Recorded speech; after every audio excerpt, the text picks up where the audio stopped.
Please listen carefully. Oi, eu sou Guilherme Lugulo e esse é o podcast Eu, Ator. Mas o Zoom tem funcionado bem, assim. Então, vamos lá. Poxa, que prazer conversar com você, Arthur Shechel. Muito obrigado por ter aceitado esse convite. Estou nervoso, confesso, porque tenho um respeito enorme. Tive o prazer de trabalhar com você em Bibi, Uma Vida em Musical, e agora poder conversar com você aqui no Eu, Ator, né? Então, primeiro, eu já quero ir direto assim ao assunto.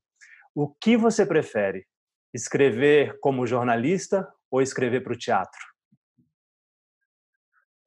É difícil isso. Eu, na verdade, durante toda a minha carreira de jornalista, que é longa, tem mais de 40 anos, tá certo? Eu nunca tive nenhuma validade literária, eu nunca quis escrever para outra coisa. Eu não achava que eu tivesse um estilo de escritor. Eu achava meu texto bom, todo mundo dizia que meu texto era bom, mas eu achava que meu texto era bom na medida que ele se adequava para o veículo que eu trabalhava. Então, eu trabalhei no Jornal do Brasil, trabalhei na Veja, trabalhei na Isto É, trabalhei no Globo. E em cada lugar que eu trabalhava, eu acho que o meu jeito de escrever era diferente, porque eu queria que fosse publicado o que eu escrevesse. Eu não queria impor um jeito de escrever. Eu queria escrever que nem aquele veículo gostava, que nem aquele veículo queria. Na Veja, principalmente, que na época que eu trabalhei na Veja, dizia-se que a impressão que estava é que a revista era toda escrita por um redator só. E era isso mesmo, porque você mandava tatuar as matérias e tinha um grupo de redatores na sede da revista que uniformizava o estilo. Mas eu não queria que meu texto fosse mudado. Então, eu procurava escrever da maneira que aquelas pessoas uniformizavam. Então, eu não tinha pretensão literária nenhuma, juro por Deus. Talvez eu tivesse começado a usar um estilo, a ter um estilo, quando eu comecei a ter coluna, que foi no Jornal do Brasil ainda, em 92. Aí eu tinha uma coluna semanal, onde eu escrevia do jeito que eu queria, e as pessoas diziam: é legal, você escreve como você fala. Foi a primeira vez que eu expus o que seria um estilo de escrever, né? Fazendo crônicas, que é onde o jornalismo mais se aproxima da literatura. E aí a coluna deu certo, era uma vez por semana, acabou virando 3 vezes por semana. Hoje eu faço, até hoje, faço coluna, agora uma vez por semana. Mas eu estava satisfeito ali, nunca quis escrever livro, nunca quis escrever teatro. Até que, uma época, enfim, eu comecei a escrever teatro numa situação e eu gostei tanto, eu me interessei tanto. Eu acho que é um lugar onde eu me exponho mais, muito mais do que no jornalismo, no texto jornalístico, que se eu fosse responder, se eu tivesse que escolher, eu diria que eu prefiro escrever para teatro do que escrever para jornal. Mas sendo muito grato a esses 40 anos de jornalismo, que foi o jornalismo que me sustentou, foi o jornalismo que me fez crescer, foi o jornalismo que me levou até a ser convidado para escrever para teatro. Então, eu gosto mais de escrever para teatro, mas eu não rejeito o meu texto jornalístico. E como foi essa primeira oportunidade sua de assistir algo e falar: ok, eu acho é esse meu caminho, quero escrever sobre isso? Você lembra qual foi a primeira peça que você viu que te tocou dessa maneira, que falou: não, quero escrever sobre teatro e escrever teatro? Olha, para escrever teatro, não houve necessariamente uma primeira peça. O meu interesse por teatro, gostar de teatro, ver teatro, é de criança. Eu assisti peças de Maria Clara Machado, mas eu não lembro disso, não.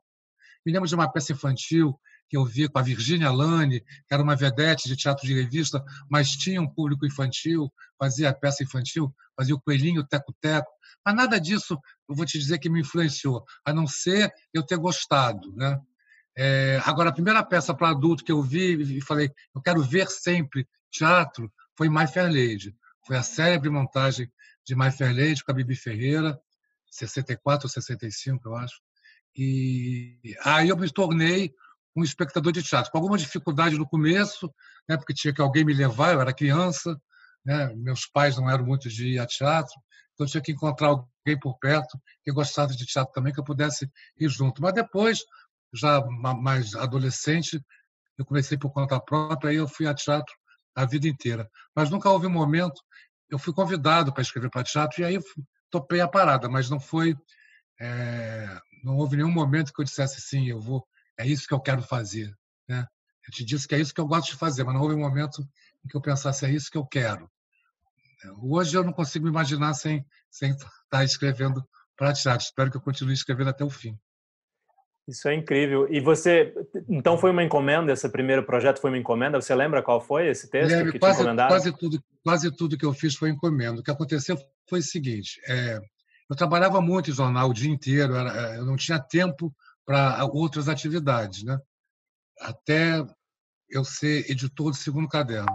No ano 2010, eu era editor do segundo caderno e não aguentava mais. Eu tinha sido editor do Caderno B, no Jornal do Brasil. É um tipo de trabalho que te exige muito do teu tempo. Eu acordava, ia para o jornal, voltava do jornal e ia dormir. Não fazia mais nada. E aí eu cansei. Estava ficando velho, falei, não quero mais fazer isso. Cheguei lá no jornal, no Globo, e falei, olha, eu não quero mais editar. Teve um momento de transição que durou uns 2 anos, na verdade, parei em 2010, mas deve ter sido 2008. Eu passei 2 anos até parar de ser editor do segundo caderno. Continuei trabalhando no jornal, mas, por coincidência, nesse momento em que eu parei de editar o segundo caderno, o Eduardo Barata, produtor do Rio de Janeiro, me telefonou com essa proposta de escrever uma peça. Ele tinha um projeto que era fazer 3 espetáculos sobre comediantes de teatro esquecidas. Um era Consuelo Leandro, outro era Zezé Macedo e outro era a Sônia Mamede. E ele convidou 3 jornalistas, ou que já tinham sido jornalistas, para escrever esses textos. Um era o Flávio Marinho, que fez a Zezé Macedo. Eu não sei quem que ia fazer com o Consuelo Leandro. Eu sei que houve um momento que a Maria Cristina Nunes é que ia fazer, mas acho que teve um jornalista anteriormente que foi convidado e me chamou para fazer a Sônia Mamede. Eu fiquei meio assim, eu gosto da Sônia Mamede, ela foi meu ídolo de criança, de chanchadas da Atlântica. Achei que tinha uma pegada de jornalismo também, eu ia fazer uma pesquisa sobre a vida da Mamede. Eu não achei que era impossível de fazer, mas mesmo assim ainda fiquei um pouco na dúvida. Aí ele falou assim, não, quem vai dirigir é a Marília Pêra. Eu falei, mas ela sabe que você está me chamando para escrever? Sabe? Ela topou. Eu falei, não vou deixar, eu vou perder a oportunidade de trabalhar com a Marília Pêra. Então eu topei. Como eu estava com menos tempo me ocupando no jornal, eu achei que eu teria tempo para fazer. Aí topei. Me arrependi imediatamente, porque foi uma tarefa maluca, não tinha noção de nada, não tinha noção de dramaturgia, não sabia o que eu queria fazer, e a peça foi saindo aos poucos. Se eu pudesse reescrevê-la hoje, eu a reescreveria, mas saiu bonitinha, direitinho, algumas cenas legais, mas, enfim, sem nenhuma técnica. Foi lá, foi montada, a Regiane Alves fez a Mamede, a Marília dirigiu, a Calma Murtinho fez os figurinos, foi um espetáculo bacaninha. Um grande fracasso de público. Teve muita gente na estreia, foi um acontecimento, e muita gente no último dia, porque eu escrevi na minha coluna, hoje é o último dia da Mamede, aí lotou o teatro. Foram as únicas vezes que o teatro teve lotado. Era um teatro ginástico, um teatro grande. Mas aconteceu o seguinte, acho que por causa da Marília, muita gente do meio artístico foi assistir. E as pessoas gostavam da peça. A peça era bonitinha, não sei o quê. E entre essa muita gente que foi assistir, o Miguel Falabella foi um deles.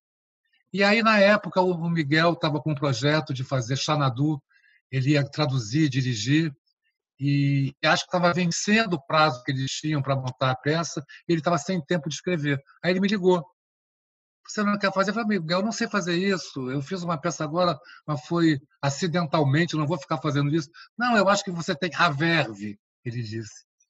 E aí, olha só, você está em casa, toca o telefone, é o Miguel Falabella, te convida para um trabalho. Mas vai dizer, não, muito obrigado. Não, eu achei que era uma oportunidade de trabalhar com o Miguel também. Aí topei. Aí fiz. Enquanto eu fazia a versão do Xanadu, ele já me chamou para trabalhar na equipe de roteiristas do Pé na Cova, que ele estava escrevendo para a televisão. O Barata, que tinha feito produzido A Garota do Biquíni Vermelho, que era a peça sobre a Mamede, me chamou para fazer um outro espetáculo, que ele queria um espetáculo com músicas francesas, para Françoise Porton cantar, então que tivesse uma ligação entre as canções, dramatúrgica, uma ligação dramatúrgica entre as canções. Aí eu comecei a fazer essas três coisas. Né? Xanadu, Pé na Cova, o Nós Sempre Teremos Paris. Daqui a pouco eu fiquei fazendo teatro, virei um homem de teatro. O Xanadu teve um acidente que acabou interrompendo cedo a carreira, né? O Nós Sempre Teremos Paris deu muito certo, ficou 5 anos em cartaz. E o trabalho com o Miguel foi uma maravilha. O Pé na Cova foi um sucesso. Depois a gente fez ainda o Sexo e as Negras, eu participei também. O Brasil a Bordos eu participei menos, porque foi um período que eu fiquei doente. Mas aí ele teve... Eu herdo muita coisa do Miguel. Ele é muito generoso, Miguel. Teve aquele projeto do Reviver o Sai de Baixo, né? E o Canal Viva estava fazendo algum aniversário e ia comemorar, relançando o Sai de Baixo com o mesmo elenco, 4 espetáculos inéditos, né? E aí o Miguel que tinha que fazer, mas demorou tanto para juntar todo mundo aceitar e todo mundo combinar cachê, que quando o Miguel nunca acreditou muito que ia acontecer. Quando enfim aconteceu, vai começar, a gente grava, daqui a um mês ele estava sem tempo de escrever e pediu para eu escrever. Então eu escrevi 4 Sai de Baixo em um mês, ou seja, foram 4 peças de teatro, que demoravam 1h30 e tinha que ter uma história com início, meio e fim. Né? Aí, enfim, aí eu embarquei. E durante Nós Sempre Teremos Paris, eu fiquei muito próximo do Tadeu Aguiar, foi o primeiro ator que fez o espetáculo com a Françoise Fulton. Aí o Tadeu começou a me chamar para fazer espetáculos dele também, e aí estou até hoje, tudo encomendado, Guilherme. Só teve um espetáculo que foi por conta minha.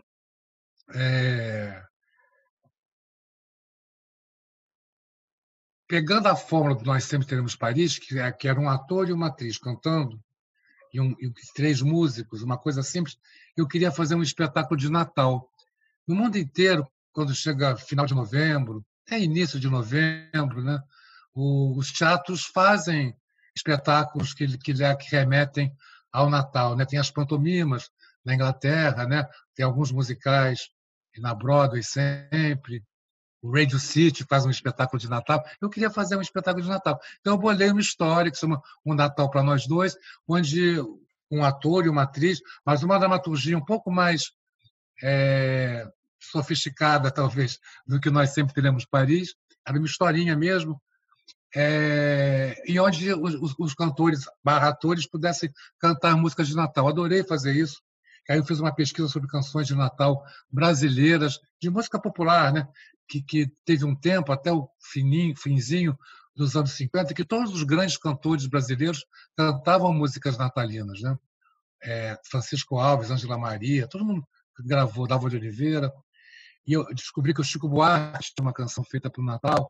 Então, eu peguei uma seleção de canções de Natal brasileiras e com algumas canções americanas também, e montamos esse espetáculo, Natal para Nós Dois, que assim como A Garota do Biquíni Vermelho, foi um grande fracasso também, só se deu bem quando saiu a crítica da Bárbara Eleodora, mas já estava...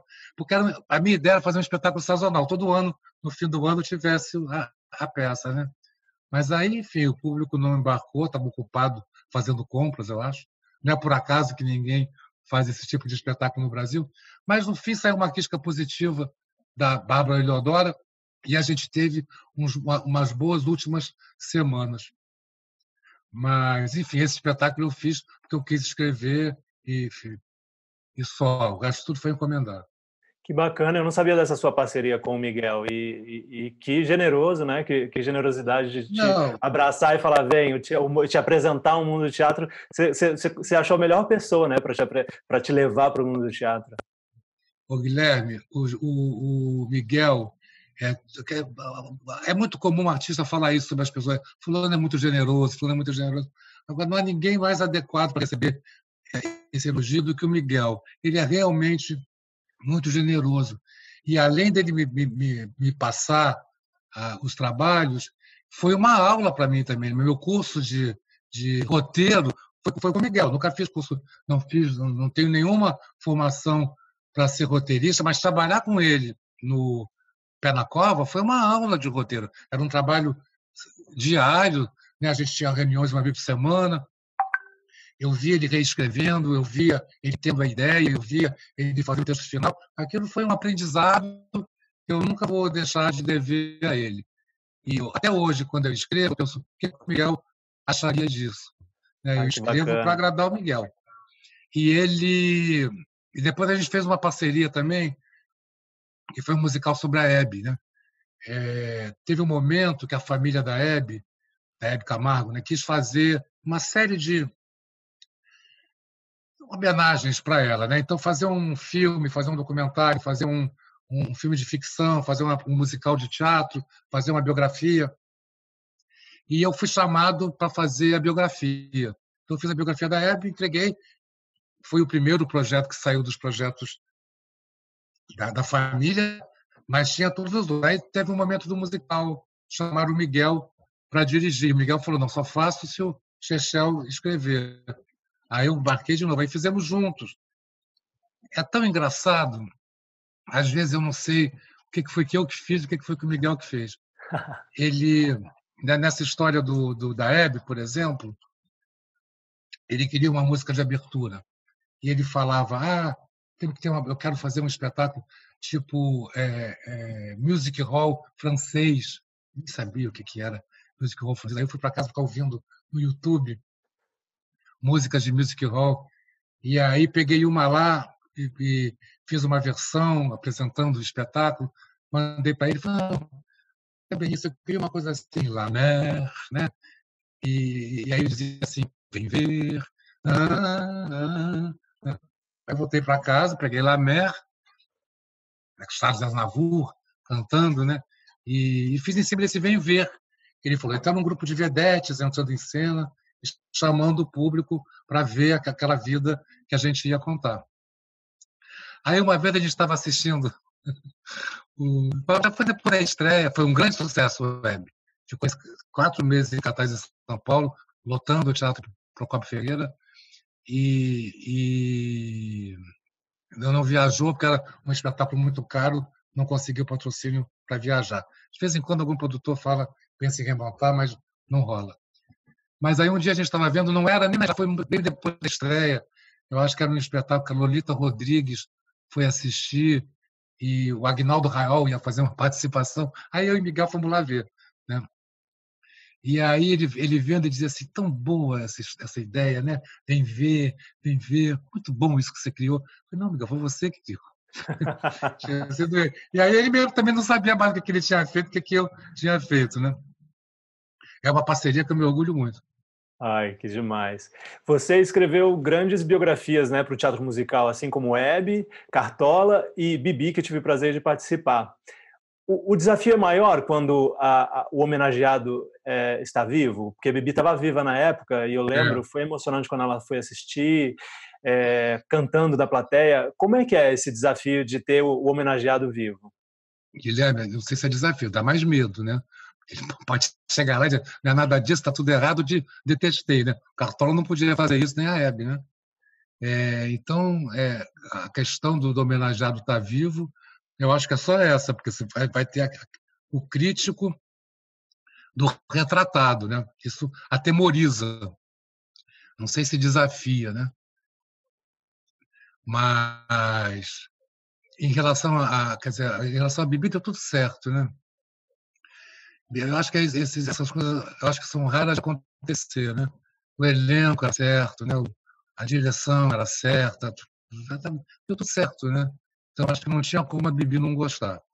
Eu acho que não tem jeito de você, se você vai fazer um espetáculo, não tem jeito de você escapar da ficção, né?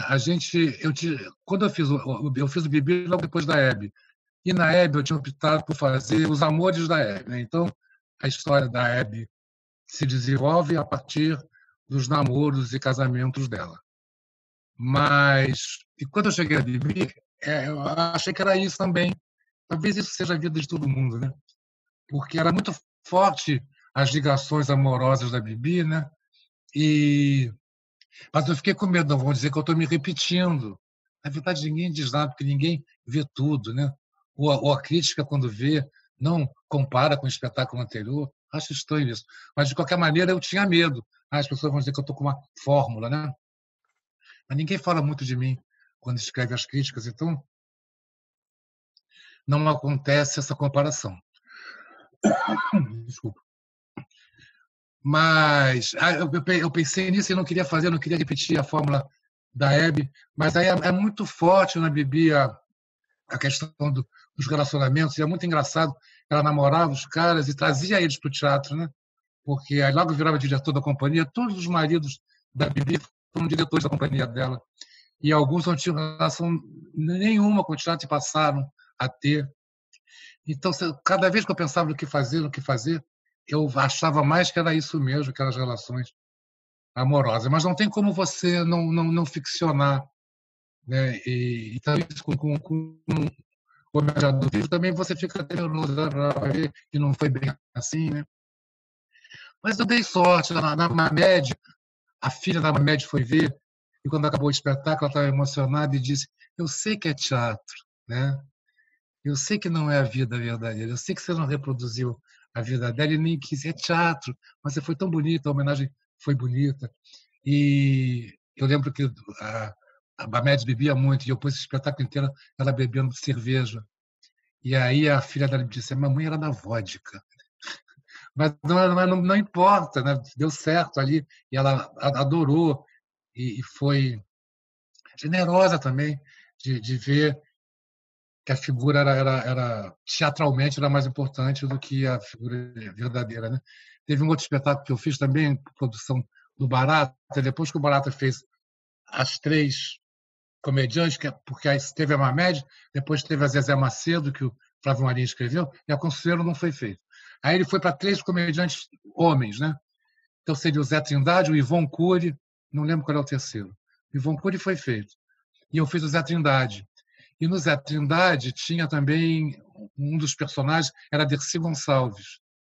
E um dia a filha da Dercy foi ver. Eu morri de medo também, porque não era nada verdade aquilo ali. Eu não tinha pesquisa nenhuma sobre a Dercy, né? Eu só tinha aquele mito da Dercy, a figura mítica que a Dercy foi, mas ela embarcou também. Um dia eu estava numa churrascaria, uma restaurante português, almoçando, tinha um cara da minha mesa ao lado, olhando muito para a minha mesa. Daqui a pouco ele foi lá e falou assim: eu sou neto do Zé Trindade, eu vi o espetáculo, adorei, não sei o que lá. Eu acho que as pessoas se sentem, os familiares se sentem homenageados também, ou veem a figura do homenageado resgatada e desculpam qualquer erro que você possa cometer, né? Cartola também senti muito isso. O Cartola eu fiz ali junto com a Mangueira e com uma filha adotiva dele, então eu estava sem medo nenhum. Mas teve um dia que a Beth Carvalho foi assistir o espetáculo. Aí eu morri de medo, porque a Beth Carvalho é muito importante na vida do Cartola, e eu não botei a Beth no espetáculo. Nunca soube o que a Beth achou, não quis saber também, porque eu achei que eu fui injusto com ela de não ter posto. Você não pode pôr todo mundo. Não. A Bibi, eu fico pensando, é uma maluquice, porque a Bibi morreu estava viva, né? Com 94 anos, 97 anos, sei lá quantos anos que a Bibi tinha, e trabalhando desde os 20, então você tinha 70 anos, 80 anos de história para contar. Claro que não cabe numa peça, claro que não cabe num filme, né? Você tem que fazer recortes mesmo e misturar coisas. Isso é uma coisa, te incomoda esse lugar de mexerem no seu texto? Você tem esse... Não, nunca tive, nem como jornalista, nem como dramaturgo. Eu acho assim, Guilherme, o teatro não existe no papel, né? Ele é muito importante, o texto, porque é dali que nasce tudo. Mas ele não é teatro ainda.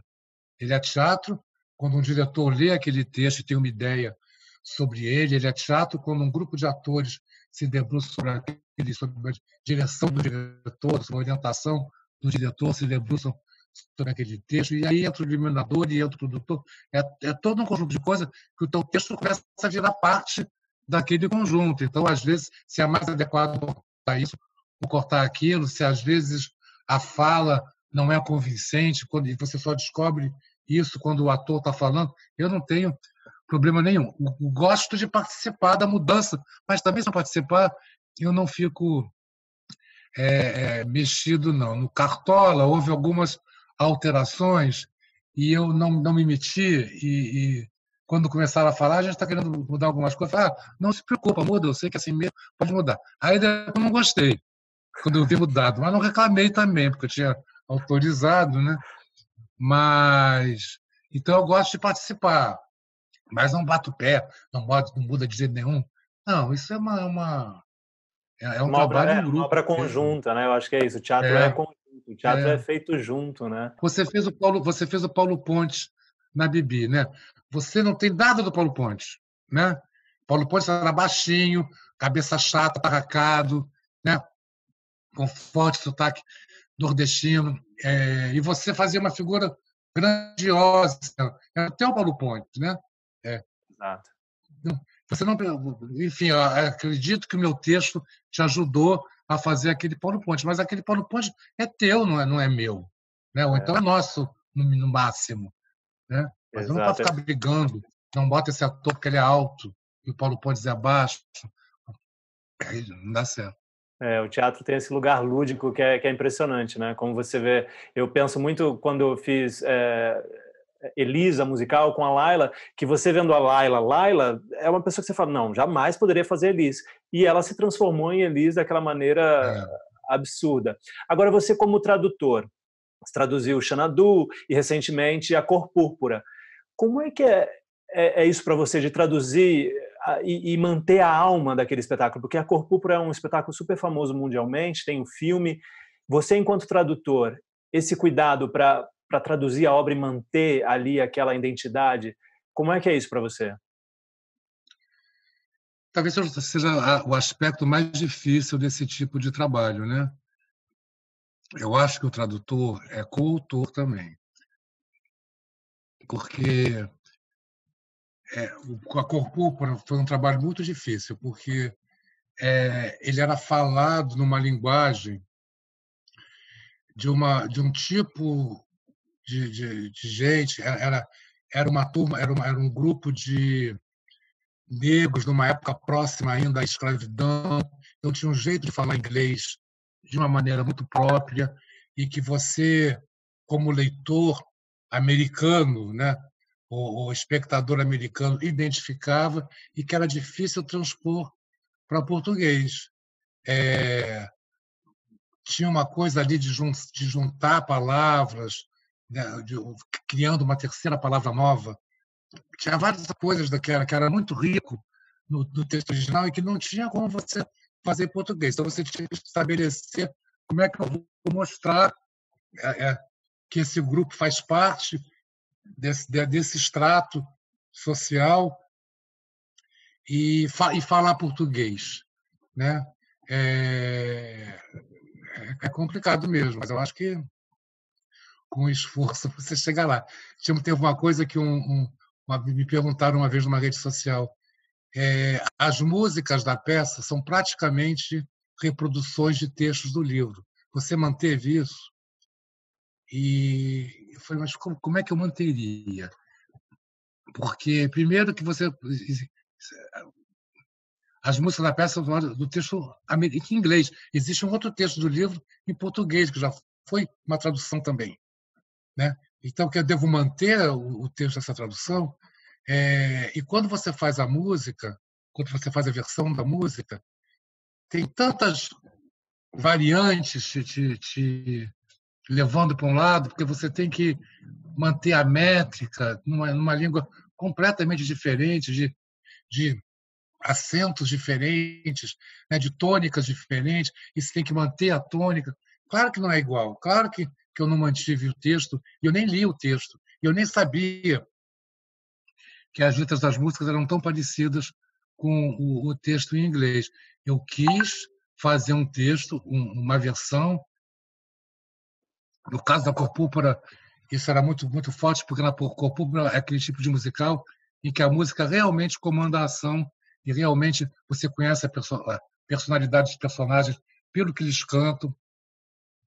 Algumas ações são resumidas numa canção, então você não podia viajar muito. Porque às vezes você pode viajar, né? Quando o Chico e o Rui Guerra traduziram o Impossible Dream, o Homem de La Mancha, existe ali uma ideia, né, do sonho impossível, e esquece. Eles não reproduziram nenhuma das imagens que a letra original tem e criaram uma outra letra que respeita toda a intenção do autor, mas é completamente diferente.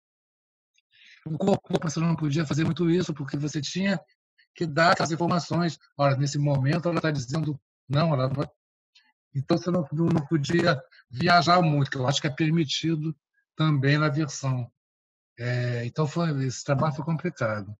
Mas esqueci completamente o que você perguntou. Não, sobre isso, sobre manter a alma mesmo. Eu acho que é isso, porque eu vi na Broadway e vi aqui no Brasil, e na Broadway, eu lembro, para mim foi impactante, assim, já gostava do CD, já tinha ouvido o CD e vi a última revival da Broadway.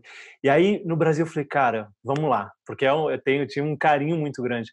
Aí, quando eu cheguei, o texto me impactou da mesma maneira, porque é uma história muito forte, né? Aquelas relações ali são incríveis, e eu acho que você, com todo o mérito, manteve... Guilherme, tem coisas ali, por exemplo, a principal canção do espetáculo, que é o I'm Here, né? Eu não gostava dessa expressão, estou aqui, porque eu acho que em português, ou no Brasil, você falar eu estou aqui, não é a mesma coisa que você falar I'm Here nos Estados Unidos. Exato.